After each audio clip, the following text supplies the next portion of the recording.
Chairman, I just have one further precedent along the lines of the precedent cited by the chairman and the vice chairman, and that appears in Carl Sandburg's book on Abraham Lincoln, The War Years, where he writes, "Yet the talk of a Southern woman spy in the White House arrived at the point where Senate members of the Committee on the Conduct of the War had set a secret morning session for attention to reports that Mrs. Lincoln was a disloyalist.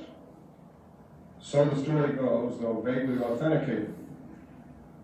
One member of the committee told of what happened. We had just been called to order by the chairman when the officer stationed at the committee room door came in with a half-frightened expression on his face. Before he had opportunity to make explanation, we understood the reason for his excitement, and were ourselves almost overwhelmed with astonishment. For at the foot of the committee table stood solitary, his hat in his hand, his form towering, Abraham Lincoln stood. Had he come by some incantation, thus of a sudden appearing before us unannounced, we could not have been more astounded.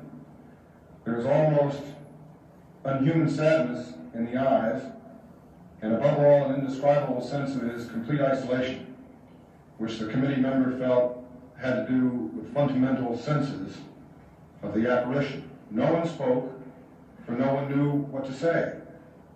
The president had not been asked to come before the committee, nor was it suspected that he had information that we were to investigate reports which, if true, fastened treason upon his family in the White House. At last, the morning caller spoke slowly with control, though a depth of sorrow in the tone of voice.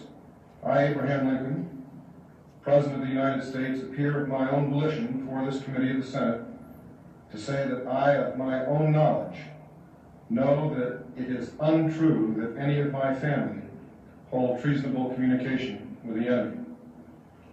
Having attested this, he went away as silent and solitary as he had come.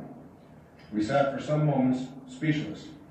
Then by tacit agreement, no word being spoken, the committee dropped all consideration of the rumors that the wife of the president was betraying the Union. We were so greatly affected that the committee adjourned for the day.